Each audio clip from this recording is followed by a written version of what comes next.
El periodista Javier Ceriani ha hablado del caso de Carolina Flores. Ha sacado unas cartas secretas por parte de la suegra. Habían salido varias, pero aquí se expone desde Sacramento unas cartas, la verdad que enormes, por parte de este canal. Vamos a verlas todas. Hay algunas partes que son tremendas, que exponen un poco por aquí. Tensión familiar, cuidados especiales, todo lo que va a necesitar esa bebé. Hay muchísimo para hablar aquí. Habla al cielo. ¿Realmente habla de que ella cometió el hecho o dice que fue Carolina sola? Esto es algo que ha cabreado muchísimo, porque al parecer hay unas cartas en donde se asegura que la propia presunta asesina está asegurando que supuestamente fue Carolina la que disparó ese arma, ¿no? Entonces esto es algo que duele muchísimo a la gente que está siguiendo todo este caso.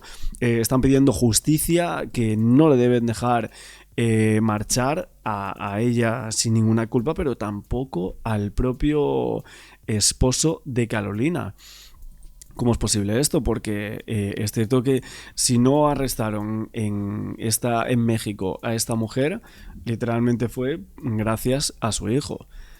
Quien la dejó marchar fue su hijo. O sea, esa es la realidad. Mucha gente dice que él es tan culpable como la madre, que no hay excusas, que aquí es todo más que evidente, que si no fue por dinero, ¿por qué fue? ¿No? Fue por una envidia mortal, por una envidia tan grande como se ha asegurado aquí. Mucha gente dice que todas las cartas que han aparecido son falsas. De momento no habría ninguna carta verdadera, pero aún así hay otros medios de comunicación asegurando que sí, que estas son las verdaderas cartas de Erika N., la suegra de Carolina Flores y la que terminó con la vida de esta chica tristemente. También es cierto que se está hablando de que le incautaron varias cosas, ¿no? Hasta sobre varios objetos importantes, 2 teléfonos celulares, una tablet, documentos personales incluido el pasaporte y estas cartas. Estas son las cosas que le incautaron, cartas y notas dirigidas al mundo y dirigidas a su hijo. Estas son algunas versiones que están generando controversia, algunos de los elementos que van a ser analizados por las autoridades para reconstruir las comunicaciones y posibles motivaciones detrás del crimen, dispositivos electrónicos, mensajes, movimientos posteriores tras el crimen y esclarecer los contactos que hubo para rematarla, ¿no? a esta chica tristemente. Se está asegurando, según algunas versiones, que Erika N. había señalado que el arma se disparó sola, que ella no hizo nada, ¿no? Ella no disparó el arma, se disparó sola. O sea, es increíble, ¿no? A dónde puede llegar incluso esta señora con tal de ir en contra de la memoria de la persona que era Carolina Flores, esta joven madre, figura pública, que pudiera ser de la forma que fuese, pero obviamente genera un debate fuertísimo este caso sobre violencia intrafamiliar, feminicidios en las regiones de México, una crudeza en torno a los hechos terrible, sumada a esta huida internacional de la sospechosa Erika, que mantiene este caso en el centro de la conversación pública. Por ahora es cierto que las autoridades mexicanas están con los trámites, dice que no lograron aún la extradición de la detenida, están intentando avanzar con el proceso judicial, y es que ella lo hizo muy bien, ¿no? Porque si estuviese en México ahora mismo ya estaría en una prisión y todo, y lo hizo muy bien porque ahora mismo están intentando poder trasladarla, ¿no? Porque sabemos que es una persona que es presunta, ¿no? O sea, y claro, está diciendo unas cosas que son terribles, ¿no? Se está riendo de todo el mundo y de la propia familia de Carolina. Vamos a ver qué es lo que se decía por aquí en torno a estas cartas que filtra el periodista Javier Ceriani. ¿Qué es lo que pasa? ¿Son cartas que ya habíamos visto o son nuevas? Búsquedas que ella hizo para escaparse, sí. A dónde se iba a ir, consultó aviones, viaje, tenía todo planeado, psicótica, loca, y han salido... Qué raro que no se lo haya inventado el propio Javier Ceriani, sino que esto es de una cuenta de TikTok, nuevas declaraciones de la familia de Carolina, que vive en San José, California, donde yo ayer estuve. Fuerte, ¿no? Y ya empezaron a romper el silencio. El hijo de Carolina es norteamericano, o sea que uno de los niños es, y que había visto en un casino al papá de Carolina y que finalmente cobraron $2 millones y que esa plata, ¿dónde está? ¿No? Y esa plata existía. Que cuando recibe Carolina este dinero, quien la acompaña es la suegra Erika, que ve los 2 millones y adelantan la boda. Miren qué suegra siniestra. El papá Jorge, que falleció, que heredó por ese dinero de indemnización por la muerte en el casino. La suegra sabía todo. Bueno, la familia, como tanto la abuela paterna, están convencidos que Alejandro y su mamá estaban coludidos para quedarse con el dinero, porque Alejandro, el esposo, reaccionó muy frío, reaccionó: mamá, me mentiste, en vez de decir: mamá, maté a mi esposa. Todo lo que se sabe, lo que se dice. Pero vamos rápido ya a las cartas. Todas las cartas de esta señora, la suegra asesina. La primera carta es una carta que le manda Erika, la suegra, a su hijo después que mata a la chica. Le dice: bueno, no sé qué pasó, solo quise ir a visitarlo. Vamos a ver. Hijo, ni yo mismo sé cómo las cosas llegaron a esto. Siempre me ha tratado con sus malos modos, pero el que solo saludara a Luca y a mí ni siquiera me dijera hola después de meses de no vernos, se me hizo una majadería, que casi lo primero que me dijera fue: ya iban a ir por Luca y nunca iban a regresar a nuestra casa, como que se pasó, que tenía... Está completamente demente, o sea, si realmente ella ha escrito esta carta, es una demencia total. O sea, vemos que es como de notas, ¿no?, del teléfono móvil, y aquí las autoridades venezolanas habrían incautado esto y, bueno, unas investigadoras del caso en estos lugares, pues habrían sacado estas cartas, y así vemos la vibra que tenía, la forma de contar la historia. Diciendo, yo le pregunté qué daño le hacía que yo viera fotos o que pidiera videollamadas, que ni siquiera eso, ¿no? Ya estábamos bien, que era su hija, sí, y demás, pero yo quería ver a mi nieta, ¿no? Yo quería ver esto, quería hablar contigo, o sea, con mi hijo, y ella no me dejaba y no me dejaba, y al final, pues, aquí se forma esta envidia mortal de que no le guste para nada la esposa de tu hijo. Y se forma una envidia tan sumamente grande que quiera terminar con la vida de ella, aparte con una alevosía, con una premeditación que es tremenda, y este caso grita muchas cosas, ¿no? La autopsia determina que, bueno, hay fuentes que aseguran que hubo hasta 12 disparos, ¿no? Y algunos a la cabeza, ¿no? De una forma, una frialdad a sus 63 años que jamás habíamos visto. Este tipo de casos se suele ver mucho en Asia, en algunos países asiáticos. El otro día me lo comentaba alguna gente que siguió algún caso muy similar en Japón, por ejemplo. Y así con esta carta pues vemos un poco esa prohibición, ese daño que le hacía, ¿no? Más pedirles que me perdonen, pues si un beso no lo perdonó, esto menos. Aunque me odies, yo te amaré siempre, siempre, mi pequeño gran tesoro. Solo dime algo, lo que sea, tu silencio me hace daño. Siempre estarás en mi corazón como el primer día, aunque ahora tu familia sean ellos. Qué locura, qué locura. Tremendo, ¿eh? La posesión, ¿no? El control. ¿Sabe cuánta gente está enferma del control? De la obsesión, tú eres mío, yo te necesito controlar. Es verdad, ¿eh? Yo te digo que en mi experiencia, las personas que son adictas al control... Es lo peor que hay en realidad, ¿eh? Ese tipo de cuestiones, el tú eres mío, ese tipo de conductas obsesivas en torno al control sobre las personas. Yo no soy de nadie. y sé que absolutamente todas las personas que conozca son de ellas mismas, o sea, nadie es de nadie en este mundo. Y esa es la realidad. O sea, obviamente las parejas se forman, las parejas se quieren, las madres, los hijos, tú con tu marido, con tu esposa, o como quieras decirlo, pero nunca va a ser tuyo, o sea, va a ser esa persona porque tú te enamoras de esa persona, no te enamoras de una obsesión o de... ¿no? Esto hay que remarcarlo de esta forma. Es terrible porque no quieren perder el control de lo que fue su hijo, lo tuvo en su vientre, no me odies, enferma total, ¿no?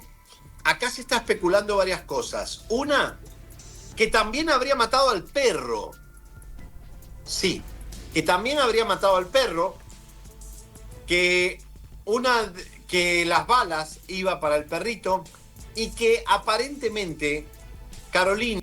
Por eso se habla de 6 disparos, o sea, se habla de 6 y 6, ¿no? O sea, 12. Y entonces el tema del perro, esto sí que me da mucha tristeza también, ¿eh? Podría haber estado viva 2 horas. 2 horas. La familia desmiente que le hayan dado pecho al niño estando muerta ya, porque dice que el niño tenía una alergia y que no ya tomaba leche normal y de fórmula. Entonces, de verdad, es un caso muy siniestro, ¿no? Muy loco, que tiene que ver con... Bueno, tan loco que Carolina... Después quiero decirles que no quiero ser explícito, Serianita, pero las balas fueron a un lugar muy específico, le destrozó la cara, la cabeza, o sea, fue directo, fue muy sangriento, no fue un tiro al estómago. 6 tiros, 6. O sea, mató 2, 3, 4, 5, 6. Imagínate la necesidad que tenía ella de que eso que estaba ahí, que se había quedado con su hijo, que era de ella, desaparezca para siempre, ¿no? Bueno, es cierto que se hablaba mucho del perro, que esto también podía haber sido una situación que a la suegra le dolía muchísimo. Hay que meternos en el punto de que esta persona no está bien mentalmente para realizar un acto de tal magnitud, ¿no? Pero vemos cómo exponía a su perro también en las redes sociales. Este perrito que qué bonito, la verdad, ¿eh? Qué bonito. Y así lo hacía en TikTok, presumía de Luca en redes sociales. Y de hecho creo que en la última conversación se habla.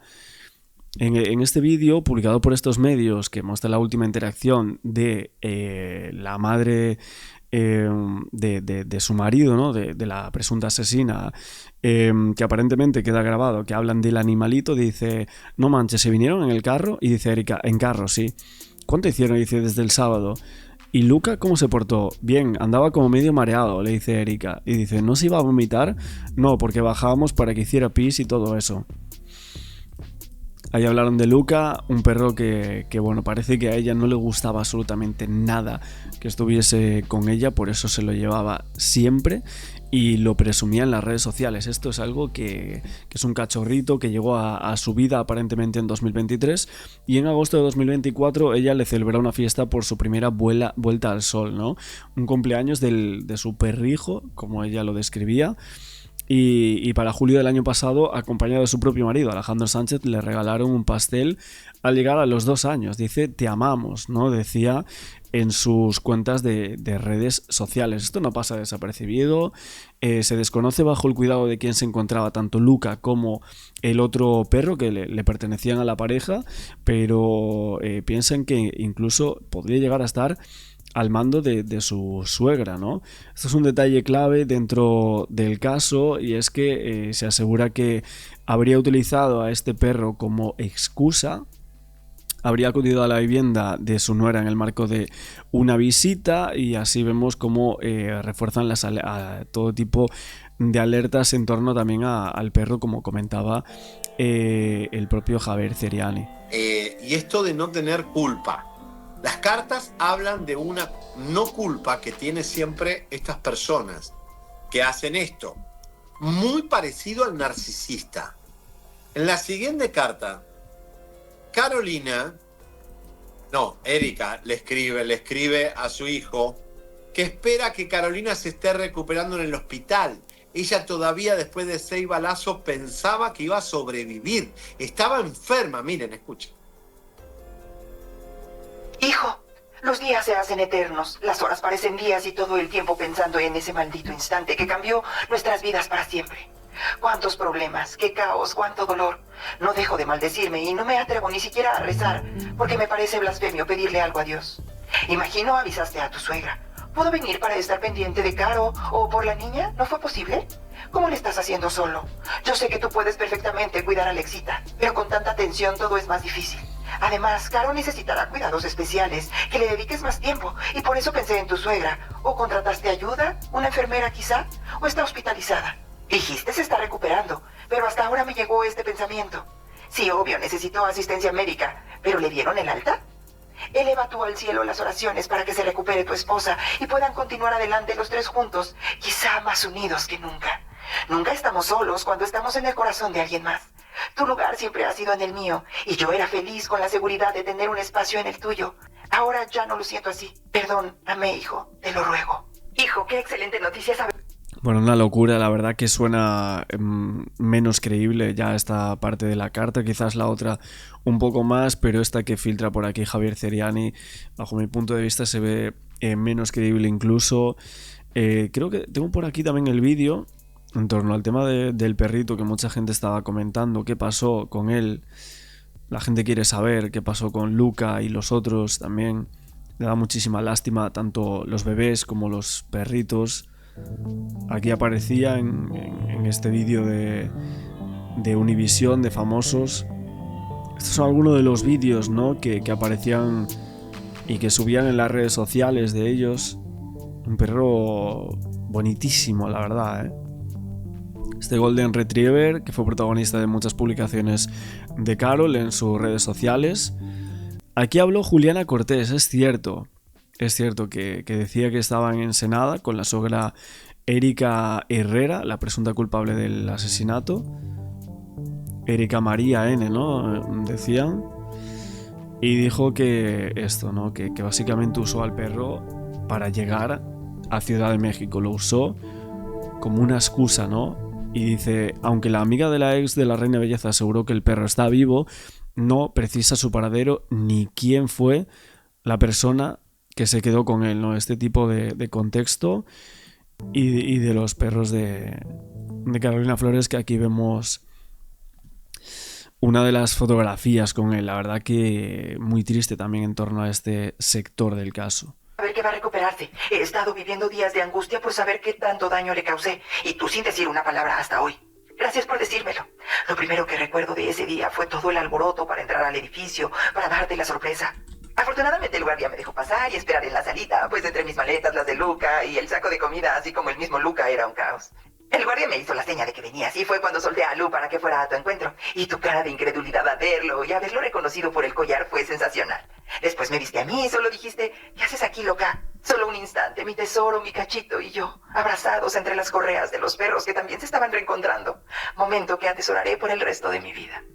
Pero después, lo que intentaba hacer un acercamiento con tu esposita, que ni siquiera me dijo hola, se tornó en una discusión de sinsentidos, que el beso, que mis caras, que mis malos modos, mis consejos, según bien intencionados, que todavía cuando revisaba tu teléfono, el ver mis comentarios la hacían llorar. Le pregunté si no pensaba cómo me sentía yo cuando ya no dejó que me hicieras videollamadas con el bebé y la última de que ya no quería que me comentara sobre sus progresos, o cuando me borrabas las fotos que me mandabas. Le dije que por eso quería hablar con ustedes, especialmente con ella, para recuperar lo que alguna vez fue una buena relación, y solo puso su cara burlona. Me vale. Fue en ese momento en que, sin ni siquiera pensarlo, saqué la pistola. Obviamente no pensaba usarla, aunque jamás nadie lo creerá. Yo misma no lo creería, pero le dije, ¿cómo quisiera cambiar de esa carita? Y el arma se disparó casi sola, casi automáticamente. Vuelvo al momento una y otra vez en mi mente, y sigo... Es increíble esto, ¿eh? O sea, sí, esto es cierto, que dice, el arma se disparó casi sola. Sin comprenderlo, y lo que pude haber causado viajando con ella. Parece que los años me están jugando una mala pasada. pero tenía miedo de andar sola en la ciudad con maletas, la bolsa de mano enorme, el perro y todo lo demás que traía. Por eso pensé en el arma como protección, muy brava según yo. Y después... El arma como protección, sí, claro. Tus gritos que me retumban. ¿Qué haces, loca? Es mi familia, entiéndelo ya. Lárgate de aquí, lárgate de mi vida. Palabras que nunca esperé escuchar, pero que también me acompañarán el resto de mi vida. Espero que Alexito esté bien y puedas lograr que tome biberón, mientras Caro... Bueno, creo que fue menos contundente, ¿no?, en la vida real que en esta supuesta carta el propio esposo de Carolina Flores, ¿no? O sea, la dejó escapar, no dijo prácticamente nada, o sea, ni gritó. Es como que pareciese que sabía lo que iba a pasar, sinceramente. No se recupera del todo. Lo deseo sinceramente y Dios así lo permita. ¿Dónde estoy? ¿Te importa? ¿Cómo estoy? ¿Te importa? Por el momento, lejos de tu vida. Así lo dijiste. Lárgate de mi vida.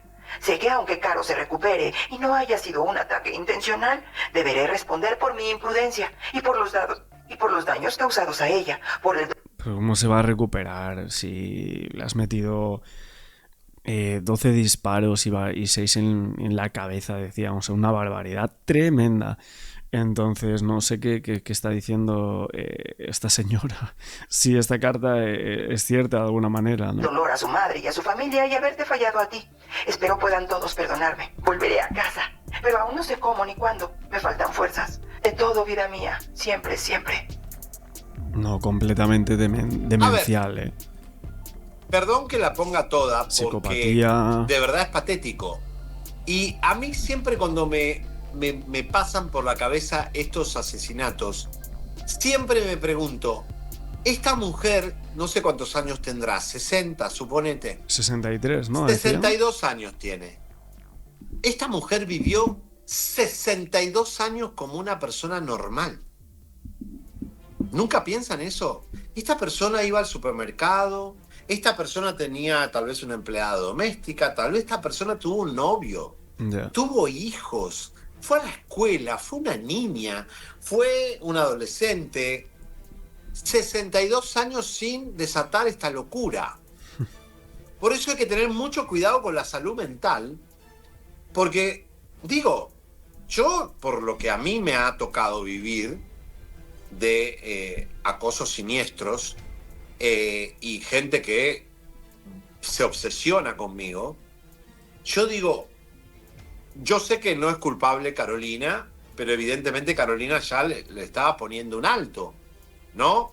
Diciendo, basta con tu suegra, con mi suegra, tu mamá, nos está arruinando el matrimonio. Y cómo de alguna forma se fueron a vivir solo para tener paz. Qué loco que tal vez tenés a alguien así en tu familia y un día lo provocás. Digo, le abrís la mecha de esa locura que estuvo guardada 62 años en la psiqui de esa persona y finalmente resulta, ahora sí, con la muerte de Carolina, pero aún así me parece desproporcionado totalmente. O sea, de la nada aparece aquí. Obviamente esto vendrá con un recorrido y demás, pero ostras, es que una conversación tranquila y demás, y de repente se escuchan los disparos, esos 6 disparos terribles que terminan con la vida de ella, ¿no? Un síndrome total, ella lo planeó y ella finalmente arruinó la vida de todos. Para muchos merece la pena de muerte. Pobrecito el perrito, ¿no? Que escuchó también esos disparos. También es raro que ningún vecino ni ninguna autoridad pusiera en el foco en se escucharon disparos. Nadie los escuchó. ¿O es que en esta zona se escuchan disparos todo el tiempo? Es que es la pregunta que yo me hago. O sea, ¿cómo es posible que nadie preguntase nada de ¿hay disparos aquí, hay disparos allá? No, aquí absolutamente nadie dice nada o nadie escuchó nada. Es tremendo eso. Realmente hay una historia de terror, de pánico. Carolina Flores, que fue ex reina de belleza, fue atacada a tiros por su suegra. El video que quedó porque había una cámara de seguridad en la casa, además delante de su hijo, una mujer que pues era un ícono de la belleza en México y que había publicado todo el proceso de su embarazo, que aparentemente vivía una vida muy feliz junto a su pareja, junto a su esposo en un apartamento, resulta asesinada por su suegra, que es Erika Herrera, y todo queda grabado. ¿Qué fue lo que pasó? ¿Cuál es la historia, Juan? Fue en el barrio Polanco, Santiago, hace algunos días. El barrio Polanco es uno de los más prestigiosos de Ciudad de México y allí estaba Carolina Flores Gómez. Ella es ex reina de belleza coronada como Miss Universe, o era, de Baja California en el 2017. Tenía 27 años y era originaria de Ensenada. Estaba allí junto a su pareja, su esposo y su suegra. Estaban en un apartamento, como usted lo relata. Hay un video que está circulando en redes sociales en donde están ellas allí, los tres tranquilamente. De repente el esposo, que tiene a su bebé en brazos, se va a algún lado, desaparece de la cámara y al parecer hay como una mini discusión muy corta entre las dos mujeres, y esto derivó en un ataque por parte de su suegra. 12 tiros, cuenta su propio esposo y ya viudo, que le habría propinado a esta ex reina de belleza de 27 años.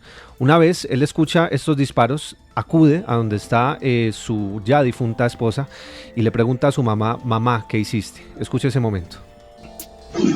¿Qué hiciste, loca? Nada, no hice loca. ¿Qué te pasa, loca? Mi familia. Tu familia es mía.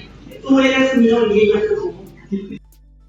Las autoridades están determinando exactamente si esta mujer, porque no se ve exactamente en el video, pero se infiere que fue quien le disparó y habría muerto por un impacto de bala en la cabeza.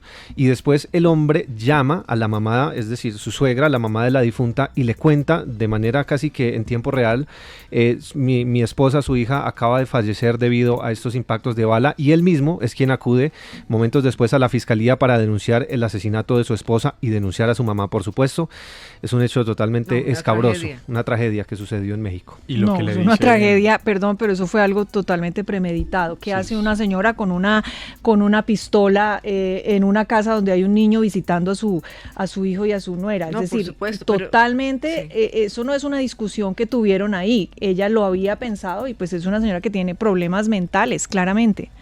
Por supuesto que tiene problemas mentales, sí, es una tragedia en el sentido de que deja a un niño sin su mamá y es una tragedia de familia. O sea, hasta dónde llega la enfermedad de una persona o quizá los celos, seguramente en este caso del rol de la suegra, para atentar y acabar con la vida de su nuera. Sí, eso uno no se lleva tradicionalmente muy bien con las nueras y con las suegras, pero llegar a eso sí es un punto. Y lo que le dice, ¿no? Es que no se alcanza a escuchar muy bien en el audio, uno tiene que prestarle mucha atención, pero cuando este hombre, además de una forma un poco patética, le reclama que qué acaba de hacer, asesinar a su esposa, la suegra le dice, nada, que me hizo enojar. No, tu familia es mía, ¿no? Porque sí, eso fue después. Es que ella es mi familia. Sí, eso fue después. Él le dice, ella es mi familia, y la suegra le dice, mi familia eres tú eres mío. Tú eres mío, ella no. Horrible. Gloria Hurtado, psicóloga, conferencista y escritora, bienvenida, gracias por estar con nosotros en la FM. ¿Y cómo se puede explicar esto? A ver, buenos días, gracias a ustedes por la invitación. Explicarlo, lo podemos describir. Lo que dijo, no sé si fue Patricia o la otra persona, esto no sucedió ayer, esto tiene una historia. No sucede de buenas a primeras que a alguien se le ocurre llevar el revólver. La actitud de ella, furiosa por su rival, compañera de su hijo. Allí hay algo que se llamaría en psicología un incesto simbólico, pero también impacta la frialdad del hombre, impacta. Es decir, pareciera que fuera como, aquí no hay emociones, no hay sensaciones, él pareciera que no se pone bravo con su mamá, le reclama y no pasa absolutamente nada, y cuidando a la niñita para que la niñita, dice que grabó videos, dice la información que me mandaron ustedes, que grabó videos, que se preparó porque se la van a quitar. Yo creo que patológicamente esta niñita la tiene que educar un medio más sano y no tan patológico, con una mamá, una suegra que tiene a su nuera como rival. Es decir, esto no sucedió de la noche a la mañana, esto tiene una historia, y debieron de tener muchos momentos de enfrentamiento donde el árbitro del partido, que es el señor, debería haber estado más al lado de su esposa.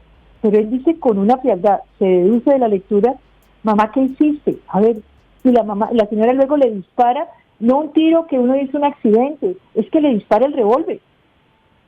Varias veces porque hay un video como de una cámara de niños, o sea, que se usa para vigilar a los niños y se oyen varios disparos y se oye como una señora la sigue con frialdad hasta un cuarto, o sea, no hay una discusión anterior, se mete la mano al bolsillo, la sigue con frialdad.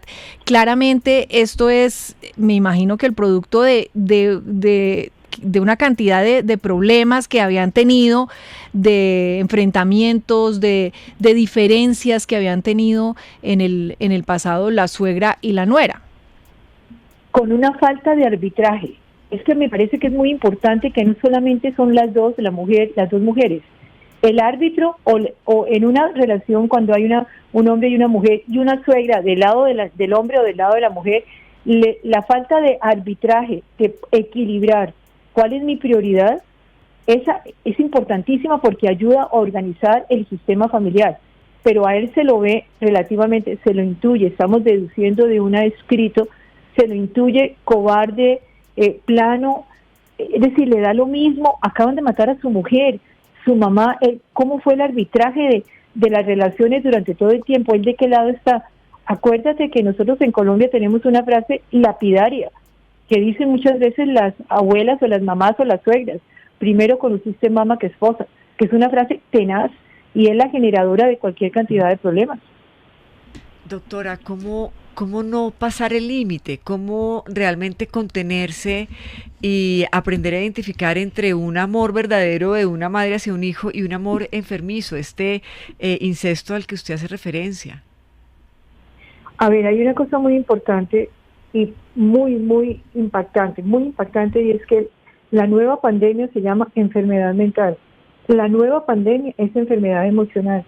Estamos confundidos, no educamos para encontrar nuestro lugar en la historia familiar. Un hombre y una mujer se separan y la mujer o el hombre coloca a los hijos de maridito de mi mamá o esposita de mi papá, enredando la historia, y esta mujer y este hombre que se separan y que llevan a los hijos a ocupar un lugar que no les corresponde, empiezan a generar un gran desorden. Lo primero que deberíamos intentar es, la familia es una estructura y el puesto de papá y de mamá es irreemplazable, ningún hijo puede usarlo. El hijo sigue siendo el chiquito y no el grande, pero si yo lo pongo a la categoría de esposo de la mamá, como parece que fue aquí, la señora le dice al hijo, usted es mío. ¿Cómo que usted es mío?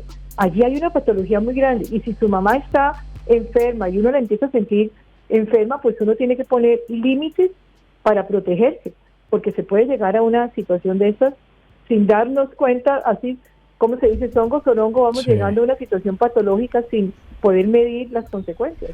Doctora Hurtado, ¿y como hijo o como hija, uno cuándo debería, digamos, limitar del todo, bloquear el contacto con una mamá cuando se excede en la relación con la pareja? ¿Cuándo hay esas señales de alerta para que uno pueda decir, bueno, esto está afectando ya mi relación, debo tomar acción, limitar el contacto con mi mamá y probablemente hasta bloquear esa relación? Lo primero que tienes que hacer, y es muy importante, es que mi mamá o mi papá no tienen que aprobar a mi pareja. Qué rico que lo hagan, pero yo no tengo que pedir permiso. Y posiblemente la señora, la muchacha de Dios es muy bonita y empieza a sentir celos la mamá y se siente desplazada. Hay miles de sutilezas, de tips que se van dando. Cuando vas en el carro, ¿quién se monta adelante? ¿Va la mamá, va el esposo, la esposa y la mamá? ¿La mamá va adelante o va atrás? ¿La mamá tiene llaves de tu casa? Cuando empiezas a invadir, no, o le empieza a decir al hijo, es que la comida se tiene que hacer de tal manera. Dile a tu esposa que le diga a la empleada que lave la ropa de esta forma. ¿Y por qué aquí en esta casa las matas van en tal sitio? Cuando empiezas a mirar a una mamá invasora, ya estás entendiendo que está pasando el límite, en pendejadas, y hay que ponerle límites. Entonces de pronto, mamá, tú no puedes venir a mi casa sin avisar. Es que es la casa de mis hijos y mis nietos. No, empiezas a poner un límite, pero a veces tenemos mucha culpa. Yo, ¿cómo le voy a decir a mi mamá esto? O la mamá empieza a hacerle invitaciones, mi amor, ven, te invito a almorzar. Yo he tenido casos donde la familia dice, pero viene sin ella. A ver, ¿allí qué haces tú? ¿De qué lado estás? Y entonces, ¿y qué debería hacer una persona? ¿Qué debería ser una pareja, un hijo? Ahí? Ponerse del lado de la pareja. Tú escoges, claro, lo que acabas de decir es perfecto. A ver, ¿de qué lado estás? ¿Cuál es tu prioridad? ¿Quién va primero en tu corazón?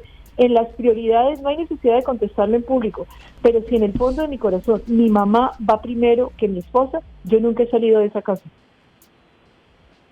¿Cómo debería ser una relación sana entre una suegra y una nuera? ¿Cuáles deben ser los límites? ¿Puede llegar a la casa cuando quiera? ¿Deberían vivir juntos? ¿Irse de vacaciones juntos? Auxilio, ¿qué estás haciendo el libreto para una patología? No, ya. Pero de verdad, es decir, ¿cuáles deberían ser los límites entre una suegra y su nuera y entre una nuera y su suegra también? A ver, te repito que el arbitraje es muy importante. El árbitro es fundamental. Y el árbitro entender quién va primero y cómo es mi actitud. Si mi mamá y mi esposa tienen un problema, ¿de qué lado estoy? Así mate en privado a mi esposa después. No me gusta lo que le dijiste a mi mamá, pero delante de mi mamá le digo, mamá, yo estoy al lado de Carolina. Yo estoy con Carolina, por favor no te metas. Le voy poniendo límites. Claro que la mamá cobra y se pone furiosa. Yo tuve una paciente que su hija vivía en París y quedó embarazada. Y entonces ella feliz arreglando pasaje para irme para París a cuidar el nieto y la hija le escribió, mamá, déjanos solos, déjanos a nosotros. Entonces cuando empiezan, por ejemplo, los nietos y las abuelas se meten, las abuelas somos la peor plaga del planeta, porque nos metemos a algo que no les corresponde y le quito el lugar al hombre. Él tiene que ser buen papá si logra ser, si la mamá no se mete y empieza a hacer cosas que no le corresponden, es la pareja. O sea que hay pequeños detalles en los cuales voy demostrando, si mi mamá está siendo muy invasiva, nos invita todos los sábados a comer y el que no va se pone bravo, y cómo son los favores que nos da, los cobra, y yo que te ayudo tanto. Ahora, de ser posible, ojalá que los abuelos cuidaran a los nietos por ratos, pero no se encargaran de ellos, porque al encargarse de ellos es como si compitieran y los hicieran propios y les quitaran la responsabilidad a papá y a mamá. Doctora, pienso un poco en el escenario de las familias en estos tiempos, y es que muchos están optando, cuando no deciden por un perro, deciden tener un solo hijo. ¿Esto va a generar que haya quizá un crecimiento de este tipo de casos, de este tipo de relaciones enfermizas, mamá, papá, hijos? Posiblemente sí. La palabra hermano está borrándose del computador. Del diccionario ya no va a haber hermanos, va a haber hijos únicos. Y entonces, ¿qué tanto mamá y papá? Si la mamá y el papá tienen vida propia, la mamá trabaja, el papá trabaja, tienen mundos propios, le dan libertad al hijo o a la hija de crecer. Pero si la función de un papá y una mamá es tener un hijo y dedicarse a él y convertirse en papás helicópteros, pues el muchachito no va a crecer y el muchachito tiene que pedir permiso y tiene que pedir autorización. ¿Te gusta mi novia? ¿No te gusta mi novio? Empezando por esos detalles, ¿qué tanto lo dejas escoger la carrera que quiere? ¿Lo dejas vivir su vida? A veces, claro, dependiendo de la edad, lo dejas estrellarse, lo dejas equivocarse, no le puedes impedir que cometa errores, porque eso es lo que le da autonomía y lo que le da seguridad en tomar decisiones. Hay muchas maneras de encontrar la nueva forma familiar, donde no estamos teniendo sino un solo hijo, y donde de alguna manera la mamá a veces su función es ser mamá y nada más, pues eso contribuye a que la patología se crezca. Pero hay maneras de evitarlo. La pareja debe tener mundos propios, no todo lo tiene que hacer con la familia, con las familias. A veces jugamos a los clanes familiares. El clan familiar, a ver, la pareja, lo más importante es que la pareja se encuentre bien y que ellos también defiendan su autonomía, su independencia, sus amigos, no todo lo tenemos que hacer igual. Impresionante. Pues estamos muy sorprendidos por este caso de esta mujer asesina, Erika Herrera, que además caso te impresiona porque salió para afuera con muerto o algo, pero sí. Entiende, ojalá pudiéramos mirar, es que se cocinan mucho, no van a llegar a la muerte ni al asesinato, pero se cocinan en la cotidianidad cualquier cantidad de situaciones parecidas. donde qué hace la mamá o la suegra metida en la casa de sus hijos. Claro, los casos que no conocemos, pues porque no son con una persona famosa y porque no quedaron grabados, pero como nos ha contado la doctora Gloria, deben ser abundantes. Gloria Hurtado, psicóloga, conferencista y escritora, gracias por estar con nosotros. Estamos esperando noticias desde México para ver si capturan o no a la señora Erika Herrera, que va a ser procesada por feminicidio. Los titulares.